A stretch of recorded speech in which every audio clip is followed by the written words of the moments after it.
Olá, tudo bem? Estamos de volta aqui diretamente da redação do Diário da Manhã e o DMTV traz para você mais um capítulo sobre o debate da última mesa redonda que nós tivemos no DMTV sobre o tema Imprensa vítima ou protagonista da intolerância a respeito dos últimos acontecimentos na França. E para falar sobre o assunto hoje, nós vamos conversar com o padre Rafael Magu, ele que é pároco da Igreja Católica Apostólica Ortodoxa Antioquina, daqui de Goiânia. É um prazer recebê-lo aqui, padre. Tudo bom? É um prazer estar novamente com vocês, mas em um tema que influi em toda a sociedade, em todo o mundo. Eu leía um artigo que dizia França está de luto.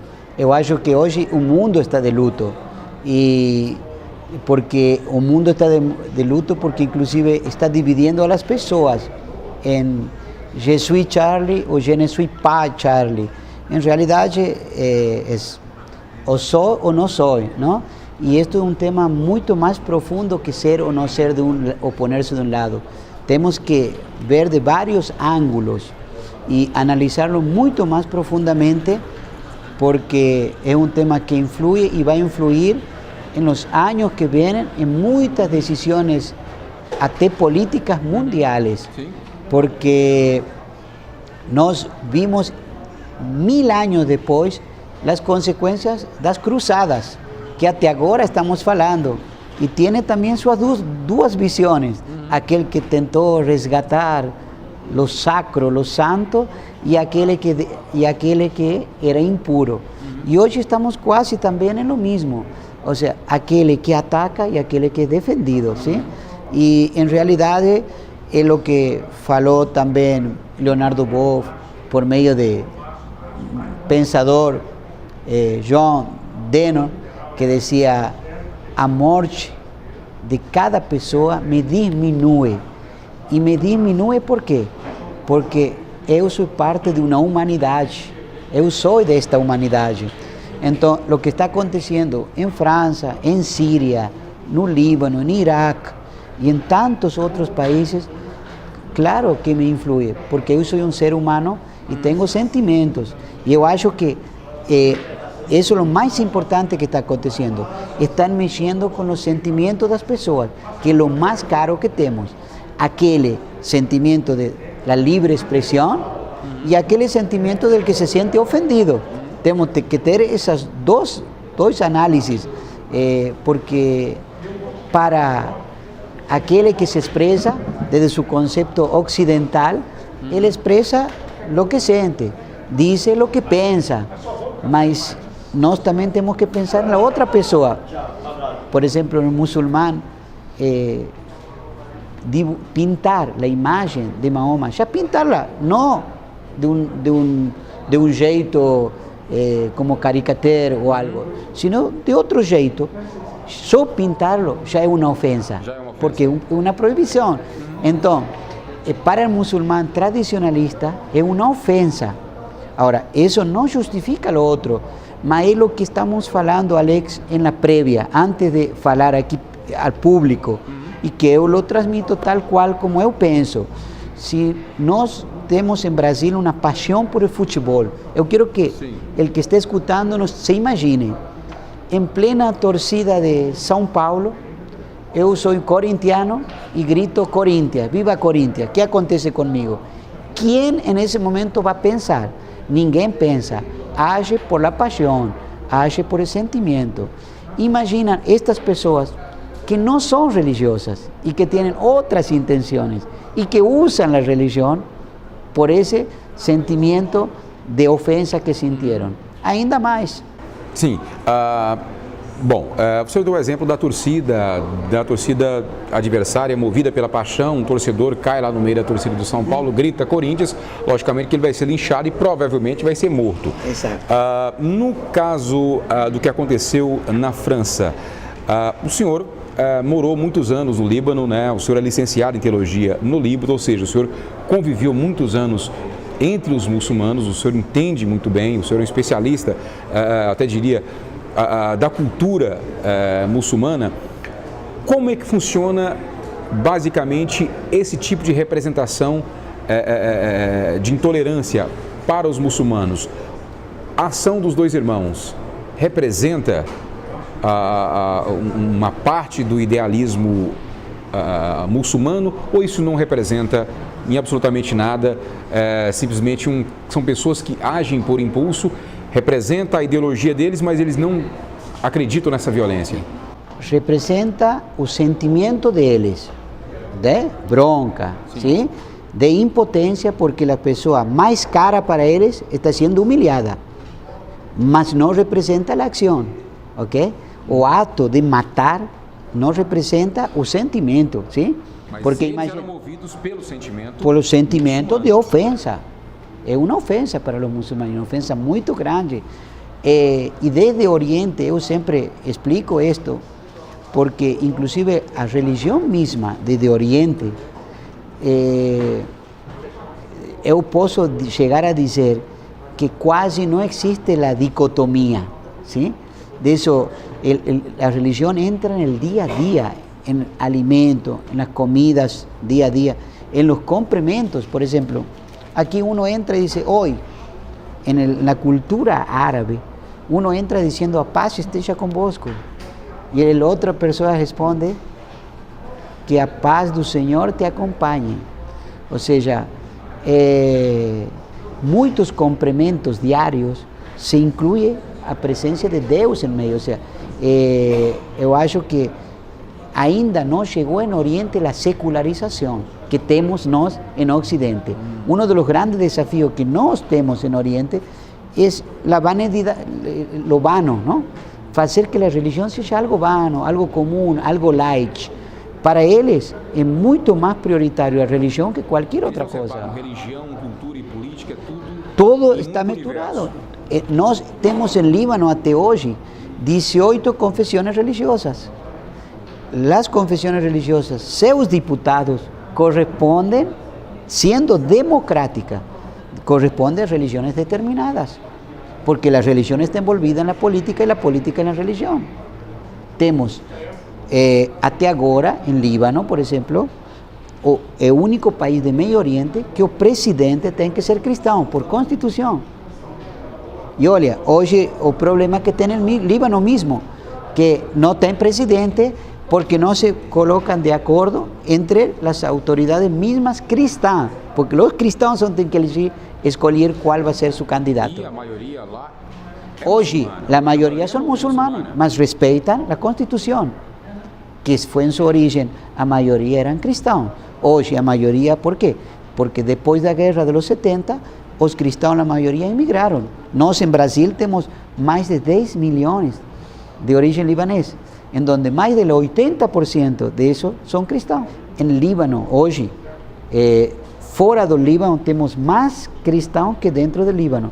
A população de Líbano hoje chega a 5 milhões. Fora de Líbano é muito mais.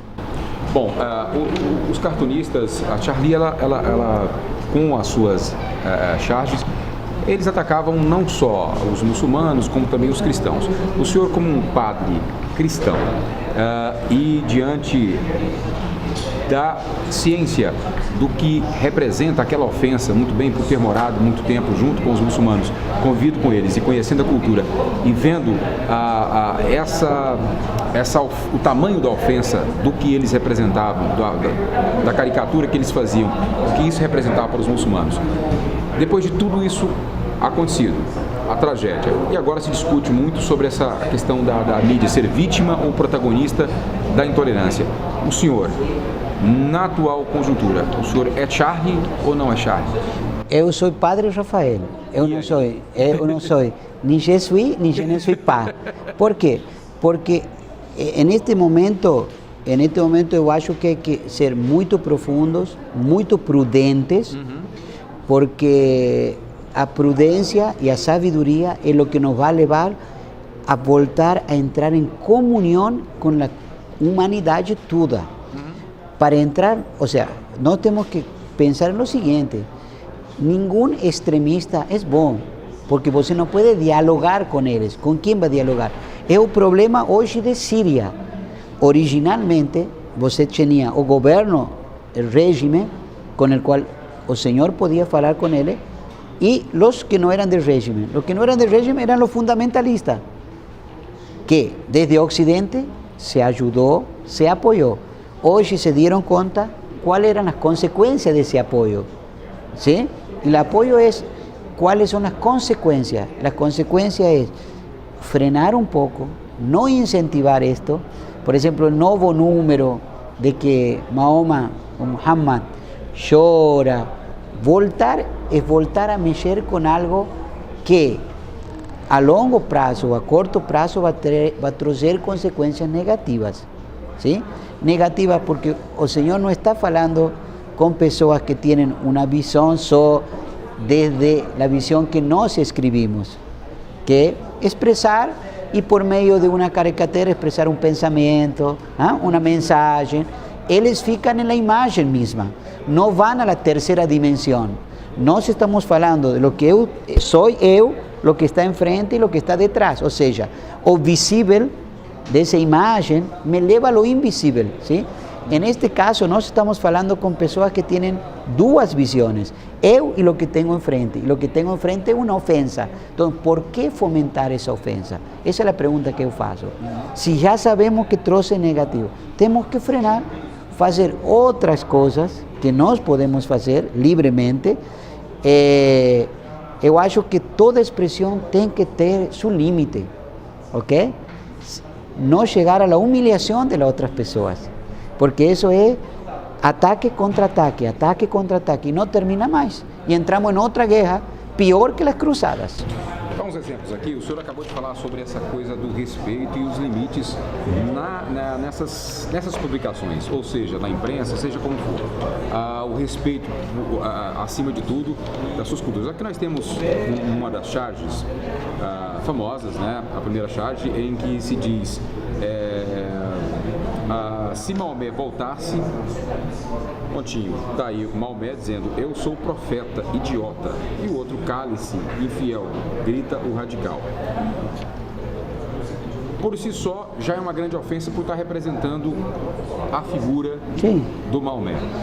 E ainda representa ele de uma forma muito humilhante. Sim. Né? Dentro de um país em que aproximadamente 10% da população é muçulmana. Sim. No último censo, acho que 6 milhões e meio de franceses são de origem muçulmana. Sim. Então, o senhor acredita que Charlie deve repensar as suas publicações, o seu modo de tratar esse tipo de humor? Eu acho que Charlie deve repensar, porque ele, se dice ser respeito por los demás, son más de 6 millones y medio de personas que están conviviendo con ellos, y que para ellos eso es una humillación. Yo acho que tem que repensar, y nós temos que tomar conciencia, ciencia, de que no crear nada que produce violencia. Hoy el mundo en general, Alex, está en un estado de violencia, porque está en un estado de injusticia social, está en un estado de discriminación, está en un estado de desigualdad y a veces hasta exclusión social, política, religiosa. Entonces, ¿por qué fomentar algo que ainda denegra más al ser humano? Nós temos que levantar a dignidade das pessoas, ¿sí? No humilhar a las pessoas. Y yo acho que eso, como otras imágenes, humillan a esas personas, ¿sí?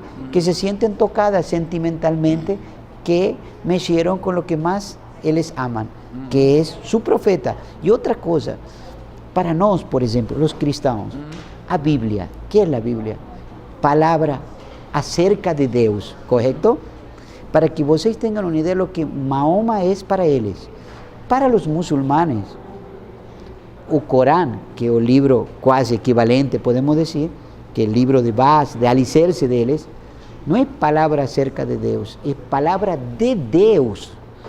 ¿Y quién es el que relató y escribió esas palabras de Deus? Deus le falou directamente a Muhammad. O sea, en la práctica, Muhammad es un Deus, quase. Profeta, ¿no? Es un profeta, mas quase como un Deus. ¿Por qué? Porque él expresa la palabra de Deus mismo. Para nós, ¿qué decimos? Evangelio segundo San Mateo, segundo San Lucas, el Corán para ellos es palabra de Dios mismo. ¿Y quién fue el responsable de eso? Mahoma. O sea, en la práctica para ellos están humillando al Dios mismo de ellos, que es un profeta, mas aquele que transmitiu a palavra de Deus. Como combater a intolerância? Como a humanidade tem que ser trabalhada a partir de um episódio como esse para se extinguir a intolerância? Há possibilidade de extinguir a intolerância religiosa, principalmente quando se fala nas diferenças entre o Ocidente e o Oriente? Sim, se pode, mas começando com um diálogo. Um diálogo, respeito, sim? E colocando a cada um em seu lugar. Pode. Se houve tolerância, quantos anos viveram juntos muçulmanes e cristãos e não havia problema? ¿Me entende como é? Mas agora, se você fomenta algo que... Aqui é como um matrimônio. Se você quer a unidade, você fomenta o que une a pessoa. Você quer a divisão, você fomenta o que os divide. Nós, que queremos fazer? Fomentar o que divide a humanidade ou fomentar o que une? Como Francia sale de esto, teniendo un 10% de la población ya adentro? Esa es la pregunta que se quiere hacer. Porque ya no eran tratados en Francia como de igual a igual. Imagina ahora, ¿cómo va a ser ahora? El que ve un cristiano, un musulmán ahí va así. Porque, olha, la coincidencia. ¿Qué es lo que más fue horror para la población hoy? Del acto del 18, de los 12 muertos, cuando él ya subía al carro, voltó del carro y mató a una persona. Esa persona que era musulmana, era policía, mas de origen musulmán. Él no estaba pensando que estaba matando a un musulmán, estaba matando a un policía.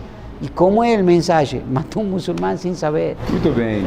Padre, eu queria demais agradecer a sua participação aqui. E, para encerrar, eu gostaria que o senhor falasse para os nossos amigos internautas, para aqueles os que estão assistindo agora, e o Padre Rafael é um padre, é um pároco da Igreja Católica Apostólica Ortodoxa. Eu queria que o senhor explicasse, resumidamente, para os nossos internautas, a diferença da Igreja Católica Apostólica Romana, de predominantemente da cultura brasileira, onde os brasileiros conhecem mais. Qual que é basicamente a diferença entre a Católica Apostólica Ortodoxa e a Romana? Originalmente, É a mesma. somos igrejas que nascimos juntos, irmãos, porque havia 5 grandes comunidades: Roma, Jerusalém, Antioquia, Alexandria e Constantinopla. Até o ano 1054 caminaram juntas. Em 1054 Roma se separou das outras 4. As outras 4 evangelizaram em Oriente e os países eslavos, e Roma em Ocidente. Originalmente a diferença fundamental é um tema de cultura, cultural. E cultural também vem de culto, a forma de expressar nossas divinas liturgias, nossas orações, nossas imagens, las celebraciones nossas, que são de rito bizantino, mas também que isso, como eu sempre digo, a diferença nossa hoje é o que fala também o Concílio Vaticano II. Em vez de ser um elemento que nos afasta, é um elemento que enriquece as 2 culturas, porque é um momento de globalização, de intercâmbio de dones, não? Outra das diferenças é que o povo pode ver a simples vista é que na Igreja Ortodoxa uma pessoa casada pode chegar a ser sacerdote, como no caso eu, que sou sacerdote casado e tenho 2 filhos. Na Igreja Ortodoxa, o patriarca não tem a infalibilidade, como tem na Igreja Católica Romana o Papa. A máxima autoridade nossa é o Santo Sínodo. O patriarca é o presidente do Santo Sínodo. Funciona um pouco assim como na Assembleia de Diputados, ¿sí? Donde el presidente expresa lo que los demás deciden. Lo mismo caso na igreja nossa. A infalibilidade está no conjunto, não em uma pessoa. Bom, nossa entrevista fica por aqui. Padre, gostaria demais de agradecer a sua participação aqui no nosso programa e colocar o ponto de vista do seu conhecimento, da sua experiência e deixar o espaço aberto para que o senhor volte outras vezes para tratar de outros assuntos polêmicos, enfim, de outros assuntos para esclarecer e para ajudar o nosso internauta a enriquecer o seu saber. San Juan Crisóstomo decía que no hay cosa más maravillosa que sentirse útil. Y nosotros estamos para eso, para servir. En este caso, espero que nuestra experiencia, nuestro diálogo, nuestra mensaje de hoy sirva para humanizar más a nuestros hermanos, sabiendo siempre que hasta Dios mismo, para el concepto cristiano, Él se fez humano para enseñarnos cómo ser divinos. Entonces, ese es el camino. Nós precisamos de humanizar más nuestra cultura, nuestra sociedad. Lo que dice el Papa Francisco, ¿no? Dejar de lado la cultura del descartable. Pasamos a ser números, como decíamos, pasamos a ser o parte de o en contra de. Y nós tenemos que ser a favor de, todos juntos, unirnos para hacer un mundo más justo, más solidario y vivir en paz. O patriarca Ignacio decía siempre, nós no nacimos para morir, nacimos para vivir, no nacimos para sobreviver, para vivir mejor. Y esa es nuestra finalidad en este mundo, cómo uno puede ayudar a otro, desde su cultura hasta de su religión. La religión nunca fue un obstáculo de convivencia, pelo contrario, a religión, si uno vive su religión, es un medio para estar más perto de Dios. Y si está más perto de Dios, va a estar más perto de su hermano. La religión que divide é uma religião humana, a religião que une é uma religião divina. Bom, e é com essa mensagem que nós terminamos o programa de hoje. Mais uma vez, obrigado, Padre Rafael Magu, ele que é pároco da Igreja Católica Apostólica Ortodoxa de Antioquina. Obrigado. Fica por aí. Até o próximo programa. Tchau.